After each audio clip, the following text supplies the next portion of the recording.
Bahaye ikaze bakunzi bacu rero mwese mudukurikiye ni kuri Keza TV ndabasuhuje mwese mbifurije gukomeza kugira ibihe byiza kandi mbashimira ko mukunze gukurikirana abantu bose tugenda tuganiriza ndetse n'ubufasha bugiye butandukanye n'inama n'inyunganizi mugenda mubagezaho. Uyu munsi rero nagarutse gusura Samantha ndetse n'umutware murabona ko yahageze. Murabizi ko ubushize ntabwo byari byoroshye ariko ndashimira mwese mwanditse muri comment mugaragaza imbabazi ndetse n'impuhwe nyinshi ndetse namwe mwambashije kumuvugisha Samantha ndabashimira. Murabizi ko ubushize nababwiye ko ngiye guhamagara umugabo we nkamufotorera ifoto y'uko Samantha ameze ndetse n'ikibazo nkamusobanurira. Yabashije kubyumva ambwira ko azaza bwakeye aza. Uyu munsi nyine nasubiyeyo ndavuga ni nanjye reka nze kugira ngo tubashe gushakira umuti hamwe twese w'ikibazo kandi namwe mwese nzi ko turi kumwe muri kino kibazo ndabizi ko muhabaye. Reka rero tubanze tumuganirize. Gilbert, iminsi myinshi ntabwo nyinshi cyane gereranyije nyine ni myinshi nk'icyumweru cyangwa ibyumweru bibiri ni bibiri bari nk'ibibiri. umeze uteze? Ngaho ndashima Imana. Urakomeye.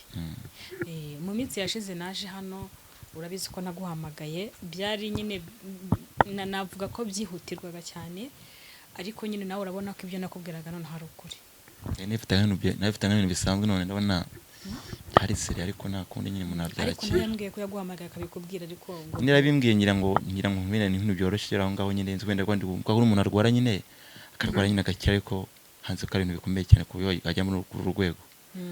Urabizi ko agiye no kwa muganga? Urabizi ko agiye kwa muganga, arabimbwiye ko agiye kwa muganga ariko yambwiye ko agiye kwa muganga ndi bize mu marangi imyiteguro kuko ibikomeye arabizi nawe umuntu aragenda yego birumvikana kwivanga n'akazi byose ari ibintu bitoroshye ariko ntabwo nzi ko ngiye bari bugenda akagenda agahita agaruka bitari butinda ariko nta kundi byarakemutse.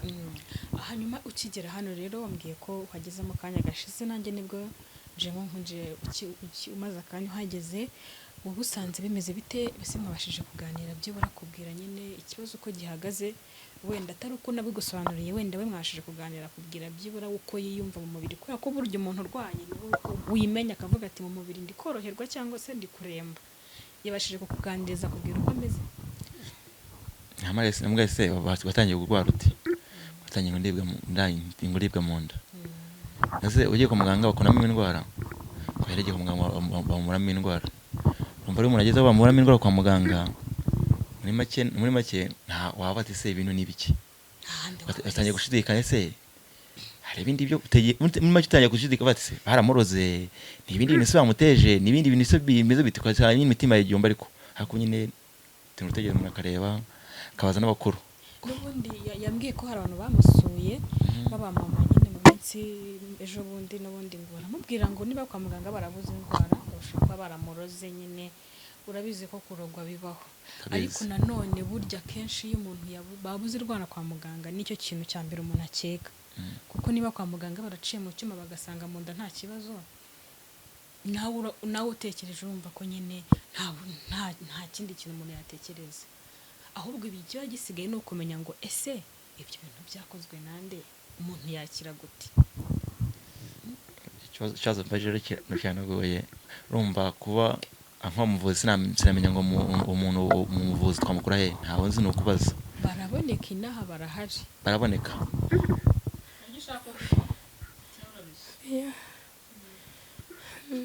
Rose kwicara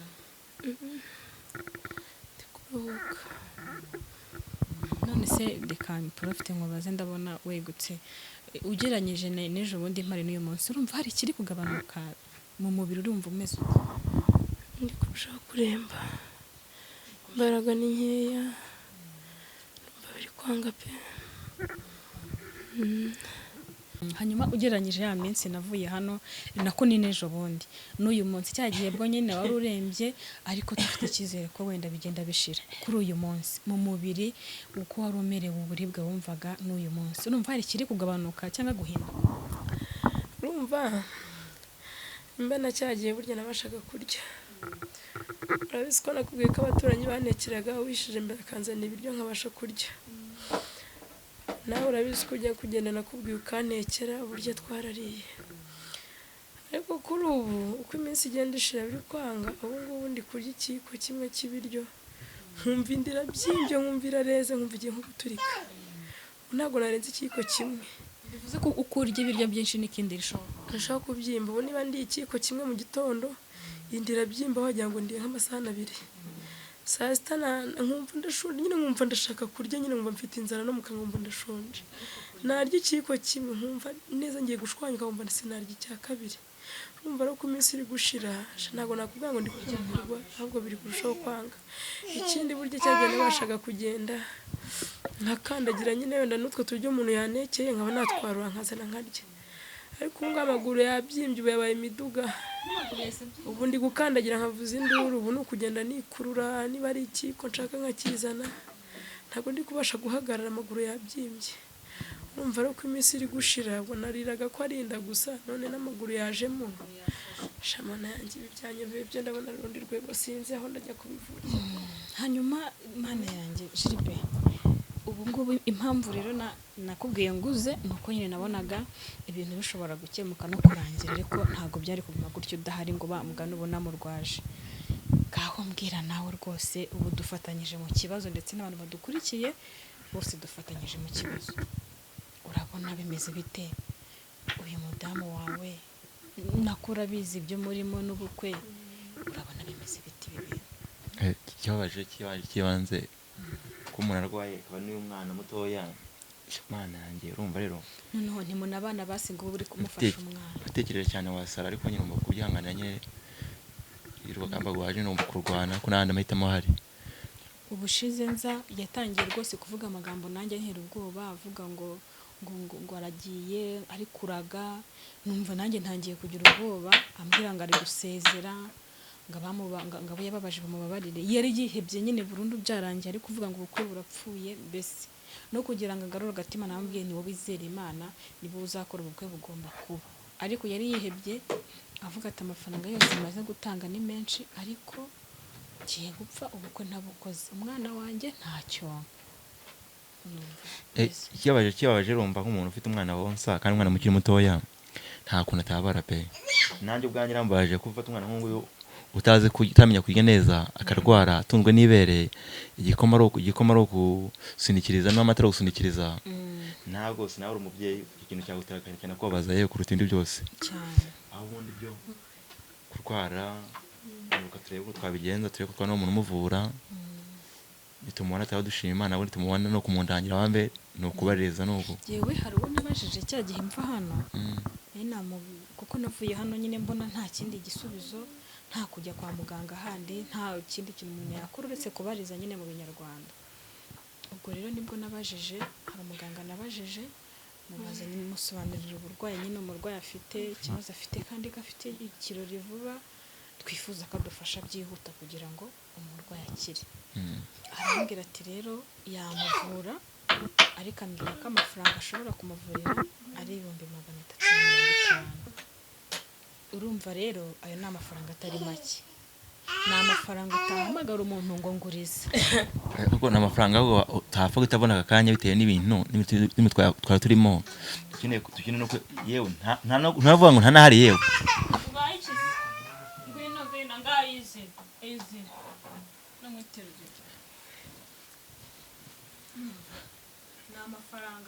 urumva nakutabona pe ni n'amafaranga utaguze umuntu ngo akugurize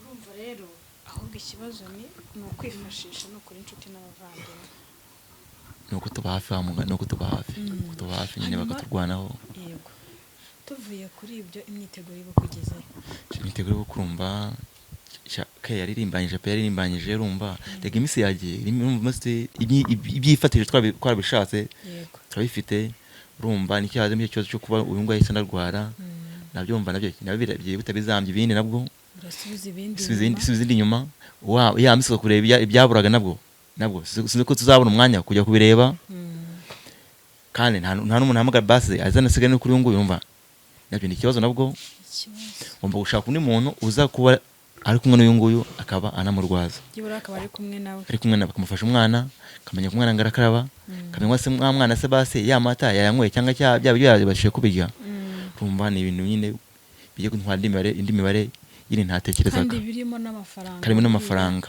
iyo upanga ubukwe hakazamo ibintu byinshi bisaba amafaranga. Rega ni kuri ari upanga ubukwe hari igihe ubara ujye utekereza nibyo natekerezaga ejo ndi kubara ndi kumwe na pare wanjye wagiye ibara ibintu makora ibintu akaza muri turi tuntu utatekereza ko twagombye kuba turimo kandi natwe dukenewe kandi tutanareka yewe ariko nyine umva nyine ikintu cyaje urakihangana nta kundi. Ubundi ikintu kiri bube uracyakira ahubwo kwiga uburyo ikintu cyakemuka uburyo wakivamo uburyo wagisohokamo. Hanyuma Sama urihangana uragiye wihangana dusubizemo gakeya kuri wowe mu bantu muziranye mu nshuti ubwo ngiwe nababwiye amafaranga umuganga yambwiye wenda namwe mushobora Jibe wowe wenda ushaka nawe kubaririza amakuru nandi ndabaza amakuru ubasha kuyambwiye menshi dushaka n'undi wamaze urumva nyine ufite icyo nk'iki ntago baza umuntu umwe ubaza umwe kwaza bari ko batatu bahuriza ko ikintu cyangwa baga muri mayinaze kabatunguwe nyine wamaki twanamubona shobora kumubona cyangwa kanamubona shaka kanamubura nawe uraza kugerageza ubaza undi hanyuma Sama mu nshuti zawe ufite abazagutahira ubukwe mu bazakwambarira watumiye nyine abantu mu nshuti zawe zawe z'inkoramutima byibura hari abantu bajya baza kugusura bakaza kukureba wabashije kugezaho ikibazo kuko hari ukuntu umuntu arwara ariko ari wenyine nta n'inshuti afite akaba atabana n'uwabwira ati basi ngo nijye kungurira ifu y'igikoma y'umwana ku muhanda. Byibura hari abantu bari bagera hano kugusura bakareba nuko umeze byibura bakagira n'icyo bagusigira batya bagufashije. Urumva hari umuririmbyi wavuze ngo iyo uri mu bibazo abantu ntibakuvugisha ko nta n'uwagucira akari urutega. Hari igihe ugera mu bibazo n'abandi bitaga inshuti ukababura kera. Nk'ubu ngubu niba umuntu akubwira ati ubukwe bwawe kuzabera mu ntara nari kuzishyurira itike y'imodoka none ubwo umuntu arwaye ninjya kumusura byanze bikunze arankonsoma kaba uko sinzabe nkibugiyemo cyangwa se nimusura singiye icyo munsigira biratwa no kutajyayo.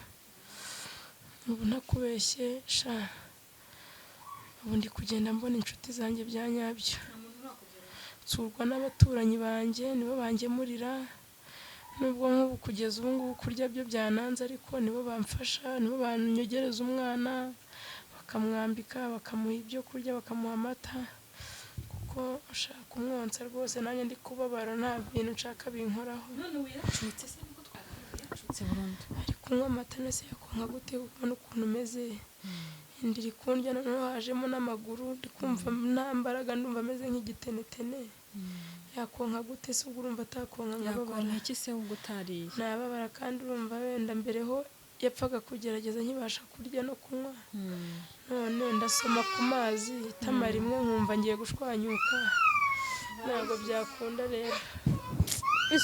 Cece gayicara kuri mama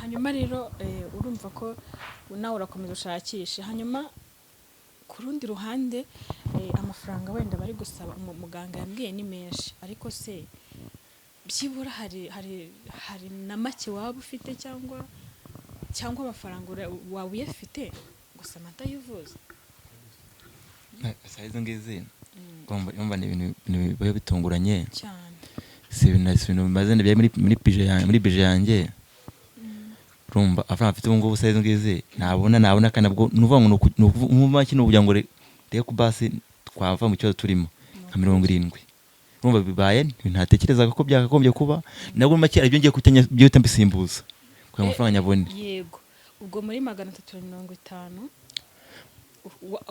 ayo wumva wahita ubona ni 70 mbona pe kandi nabwo ku bintu nyine nabwo no kwigomwa pe hari byo ngomba kwasimbuza yewe urumva rero nayo ni naracyari makeya ubwo nanjye ku bushobozi bwa ubwo turi kumera nk'abantu barimo guteranya turi gukoteza abantu mudukurikiye hano turimo turakoteza nawe niba dukurikiye hari icyo wumva watangaho umusanzu bya 10,000 bya 20 no kuri hari icyo biri bwongere ku 1000 amafaranga ya Gilbert nanjye ku giti cyanjye uko mpagaze kubw'igikorwa twifuza ko kiba kikarangira kandi cyo kwishimirwa nanjye nemeye gushyiraho 50,000 ku bihumbi 350 Gilbert afite 70 nanjye nkaba na 50. Ubwo rero buri muntu wese wabasha kugira ayagenda nawe yongeraho yadufasha, kubera ko murumva ko turi guterateranya no kongera rwose pe, ni ukongera. Gilbert nawe umuntu ufite ubukwe ahubwo naho ngaho urarwanyije yewe ni ukwihangana kuntu mbese wakora iki nyine akira naho urarwanyije kubera ko ni ibintu nyine bitungura.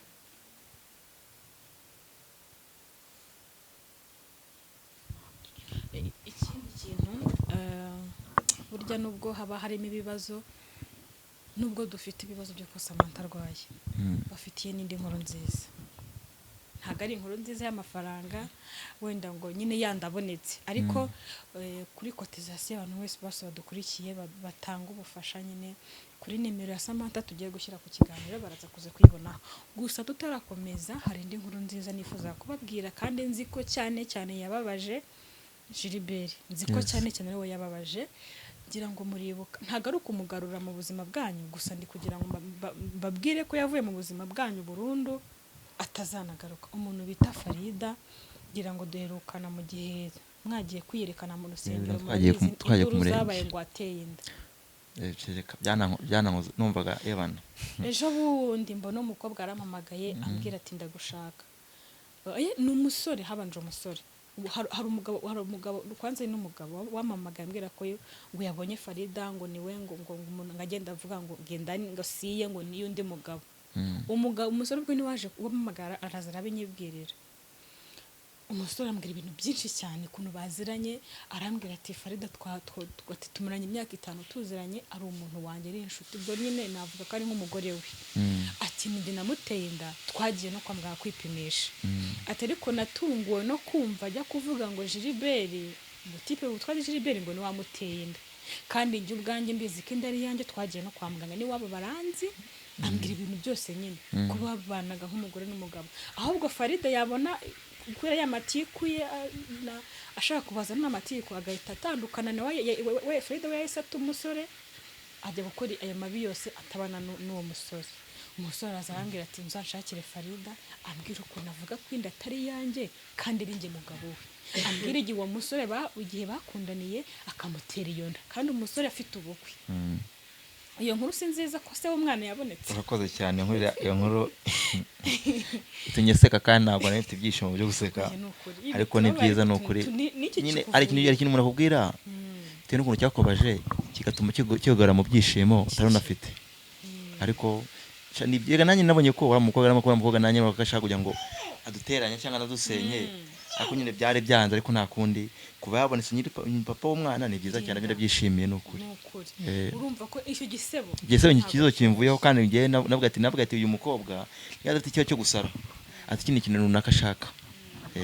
Samanga ihangane ugiye kivuga wagitabaza cyane nabivuze, ariko ko Imana izashyira hanze ukuri, kandi mu minsi mike Farida azagaragara. So rero kubera ko nzi neza ko ukuri kutajya gutsindwa n'ubundi gihe cyose, nabonaga ibintu avuga n'uburyo abivugamo, nkatekereza ukuntu yarekera kose aturwanya, nkavuga ibi bintu ntabwo biri serious. Nabaza umugabo akavuga ati sinakubeshya, ntabwo nigeze ndyamana n'uriya mukobwa, kuko ibyo avuga nanjye yabimbwemera nk'uguye muri koma, natunguwe. Ariko ndafite impamvu ari kubikora, niba ari n'ishyara gufite cyangwa n'iki, reka turindire bizarakira. Mvange namubwiye nka kusefari wakihanganye kukuze basuka basiriye. Noneho nahise ngiye umusore twaraganira, arambwira ati uzamuze na Farida. Ndambwira nta kibazo. Farida ndavuga ni rero Farida naramuhamagaye, ariko urabizi ameze nk'umusazi, ntabwo wamwavugana kuri telefone ngo muvugane neza. Numva agiye kuntuka ndamwihorera, ariko umusore aransabye arambwira ati ndagira ngo uzamuze na Farida ngiye tuganire, ambwira ikibazo afite mu mutwe, ni muzima, abantu bose ko bazi ko atuzuye. Nambwiye Farida basiriye, urakuze, urwangano rureke, uratwite. Nyese mbese cyangwa nta nubwo utwite. Arambwira ngo indara yifite arimo kurya indimu, yirirwa arya indimu n'amazi, ngo nibyo yatwariye na Primus ibintu. Namwe rero nta kibazo bazi. Ese uvuye mu muryango wabareye abantu burundu byibura, uragaragaye pe, buri gihe ukora ikintu uzi ko usebeje abantu ariko bikarangira ari wowe usabye imbabazi. Byibura se uvuye mu muryango wa burundu urabaretse birarangiye ugiye gukomeza ubuzima bwawe, arandahira arambwira ati cyakora noneho ndatsinzwe narayamanitse. Imana asengera akora ati nashatse kumurwanya kenshi ati ariko noneho jiri imbere ndamuretse nanjye ngiye gukomeza ubuzima bwanjye. Tureke pera tubangamiye yari tubereye indyarya tubereye inshuti mbi gusa ubwo ukuri kujya hagaragara umugabo akaba yabonetse ndizera ko atagaruka no kudutesha umutwe kuko umugabo we nabonye ari serious ubwo nawe yahita afata indi myanzuro ya kigabo gusa ndashima Imana yuko nyine aho bigeze nyine ukuri gutsinze ikinyoma. Ndizera Gilbert ndumva ari wowe wishimye kurusha uri umwere nta muntu uzaza gutsindagira hamada byabe nandenze n'ukuri kwishima byafashe n'urwego ariko okay akuze kugira ngo umuntu akugereke inda utatekereza ko wanayiteye nibura utazi n'uburyo bwenda yinje nta namwe nahuriye kuko nyine bafataga n'ibyo navuga ati nafataga ngiye nk'umuntu usanzwe nk'umushinga nyine aho nyine to inshuti ya madamu pe nuko bafataga ngiye guna namumenyerega gusa ni muzi ntamenye kubera madamu no watumye mumenya akumva kugeza ngo dosenga inda wamuteye inda kandi akabikugerekaho uri mu kibazo cy'ubukwe urumva ati uyu muntu afite inagamije nagari gusa ariko ntacyo ku Imana bishyize ahagaragara Imana irakora pe. Hanyuma ku rundi ruhande famiye ubukwe buregereje ariko kino kibazo cyo kurwara mwaba hari famiye mwabibwiye yaba iyawe cyangwa iy'umukobwa hari abandi bantu baba babizi cyangwa nimwe gusa mwashatse ku urumva muri make ngiye urumva yambwe karwaye nawe nyoreje ifoto ntanyereza muri famiye hibereka ati bino bintu birakomeye ndati ngiye kugira amagema kwagiramo makure ukuntu imeze ndababwira uko ibintu bimeze munafashe munaje cyo munamurwaza yewe nane babwiye ariko ngiye gutamenya mbabwira ati ibintu rero ko mabifataga ko bimeze cyafashe n'intera mumbare mu ndwano nanjye ndakomerewe. Ahubwo ndashaka kuza samabura nta kuntu umuntu yavugisha papa wawe ko nabonye ari umuntu ushabutse akayatura buriya mu cyaro hakunze kuba abaganga naho ntabwo ari iki kibazo urumva ni abantu basenga n'abarokore kumubwira ngo mugiye kwivuza mu kinyarwanda atakubwira ati mu izina rya Yesu ntabwo babyemera bumva nirinze no kubibabwira kugira ngo batahangayika cyase nyine babe batekereza n'ibindi bintu ariko kunjyana mu kinyarwanda cyo ntabwo byashoboka pe baravuga bati Imana igomba kugukiza mu izina rya Yesu niyo yaba buri bukimu ubukwe bari kuzakira ntabwo rwose ibyo bintu byo kunjyana mu kinyarwanda babimenye kwahisha ntabwo bahisha kuko bavuga ko umuntu arwaye bwo nabibabwira ko kunsengera ariko wenda kanasenga kuvuga ngo urahisha umuntu ko urwaye bwo nese ubwo ngo bimwe ko bikomera barabahisha muvuga icyo wenda kuba arwaye ariko ntumbwire ikintu arwaye icyo ari cyo ariko nyine ukavuga ko arwaye nta kibazo ubwo nyine turebe ubwo ngubwo nuko muri bubigenze ubwo Gilbert nawe urakomeza ubaririze uwo muganga ntago n'umwe ndibubaririze ndabariza kuri umwe wese ndibubone ndizeye ko benda bigira ejo ntabwo ari igisubizo yego hanyuma tukumva n'ubwo bushobozi busigaye abantu babasha gutanga ni uguteranya hano ni contribution turi gukora yo kugira ngo dufatanye umuntu akire. Hari abantu benshi bishimiye ko ku mwanzuro wafashe wo gukora ubukwe benshi cyane babyishimiye akavuga ati Gilbert bwa nyuma na nyuma afashe icyemezo cy'umugabo kandi atunguranye. Aba bantu bagushimye kanagushyigikira uyu munsi turabakeneye. Ikindi kinagana n'ukuntu hari kuzamo abanzi benshi navuga ibyaha n'abanzi benshi avuye Faridi hajemo umugore nyira ararwaye kandi nzi ko byose kimwe kivaho ikindi kizamo wajyana n'umuntu ubundi uravuga ngo hari ukuntu wowe witeguye ibintu byiza akazamo byangendanye kandi utatekereza ko yangendanye iri buzemo ariko nta kundi nyine iyo byanze gutyo byakira ibintu byose urabyemera kandi birarangira. Buri munsi ushobora kuba urwaye gutyo urembye ariko ejo ukoroherwa ugakira. Niyo mpamvu nyine ibintu byose mu buzima ari ukwihangana. ni ukwihangana. Ashaka iki mikoro imwegereze turebe, hari ubwo ayirya si mucunge ntayirye gusa. Ibintu byose mu buzima ni ukwihangana kugira ngo umuntu abashe kugira ikintu wa mugani yageraho. Hanyuma Samantha rero ikintu namubwira, ariko telefone urabasha kuyitaba, ntabwo abantu bari kukubura. nditaba ariko simvuga amagambo menshi kwagiye mara umwuka ubaye muke nkamukupa nkandika ubutumwa bugufiya.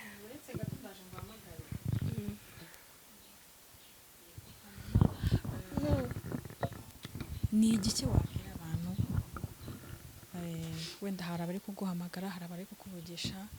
Ni igiki wabwira buri muntu wese uzi Samantha, buri muntu wese ugukurikira, buri wese wakwifurije ibyiza guherana na mbere kugeza kuri uyu munsi wa mugani turi kugana ku musozo w'ibyiza, turi gusatira ibyiza, ariko nubwo rwizirenga, niba ari rwizirenga itabura. Buri muntu wese nyine ukuzi na Samantha, ariko iyi saha ukaba nyine waraguye mu kibazo nk'iki, ni ikihe kintu wamubwira? Arashonje oya n'ubundi ntabwo mva nshonje, uretse ko nsonza kandi ntabasha kurya. ubu ikiyiko kimwe nariye kibiryo ni icyo nyine, gukomeza kurya biranteza ibibazo. ariko ikintu nababwira cyo buriya nk'uko babivuga nyine ngo inshuti nyashuti ibona mu bibazo. Nibadufashe ndebe ko nakwivuza nkakira, niba na ngombwa hari n'umuntu wakwitanga ayo mafaranga akaba yayatuguriza abura, wenda nkakira nkabona ameze neza, nyuma y'ubukwe nazahiga akazi nkakora nkayamusubiza. ubu ikintu kimbabaje kuri ubu ngubu ni amafaranga yo kugira ngo mbone ukuntu nivuza. umwana wanjye nkamwitaho akareka gucuka, aracyari muto, mbona uko nkira nongere mwonse ibintu bisubire ku murongo. ubukwe bwacu bube Satani ari kwitambika ariko ntabwo azatsinda. abantu nibadufashe nyine amafaranga aboneke twivuze, ibindi tuzaza hano dushima Imana. kuri mureke twitange nyine ni ugushyigikira. Uri ushyigikiye umuntu wakoze ubukwe, ubutaha nawe urakoresha ikirori ukamutumira akagushyigikira. ubundi gufasha umuntu ni muri bino bintu ni nko kumuguriza. Yego ntabwo akwishyuza, ariko ni nk'ideni, kuko ntabwo umuntu yaza kubwira ngo uze mu kirori cye ngo ubure kandi uzi ko biragufashije mu cyawe. Rero kuri uyu munsi noneho ntabwo ari ibyo kuvuga ubukwe, ntabwo ari ukwitwerereza, wenda nabyo nyine biracyakenewe, ariko bikenewe ni ubuzima bw'umuntu buri mu bibazo. kandi ubwo udakize ntabwo ubukwe bwawe, kandi ubukwe nawe ntabwo twakwishimira ko bwapfa, si ibyo. ubwo kugira ngo ubukwe bube ni uko wukira. umugani ntiwajya mu bukwe umeze ukuri mu kagare. byashoboka nabasha kwambara kiriya gikanzu wumvisha kiba gifite ibara cyangwa kizwi kuribwa. rero buri muntu wese ni ukuri ni ugufasha icyo ufite, ukamuhamagara ukamuvugisha, mwavugana kugira ngo turebe yuko hagira ikiboneka cyangwa hakagira igikemuka, kuko hasigaye igihe gitoya cyane kurusha. hanyuma Jimbe, kuri wowe nk'umugabo uri kubona mu bukwe kuva watangira imishinga y'ubukwe, urabona bimeze bite? hari ukuntu umuntu aba ari mu mishinga y'ubukwe nyine ibibazo bigwamagana bikagenda byiyongera, kimwe kikarangira haza ikindi. aho watangiye imishinga y'ubukwe wowe yimurikira, aho watangiye imishinga y'ubukwe bigeze hehe? urabona biri kugenda cyangwa biri kugenda bisubira? urebye byari biri kugenda nta kibazo pe, nta kibazo. nashima pe, ntacyo nagayimana n'ikintu nanishinja, nta kimwe ritakoze n'ikimwe ritanankoreye rwose. banambaye hafi bayifashamo, kandi ubona ubukwe ntabwo ari ubw'umuntu umwe, ubukwe n'ubw'abantu bose. ntabwo akora ubukwe umwe, ntabwo abukora, ntabwo byakunda. ikibazo kinamwese ni uko hajemo icyo cyanjye ndanyuma tariteze, ariko ubundi rwose Imana yanjye pe, ntacyo nashima Imana pe, byaramoro pe. nari nagiteguye neza, mbona ko bose mbirimo neza, mbana banafashije abandi hafi y'abandi, ariko nubonetse ko Imana ko yagenda kose Imana igomba guca inzira. uko biri kose wenda bizagorana, bizababaza, bibacira, bizagenda neza.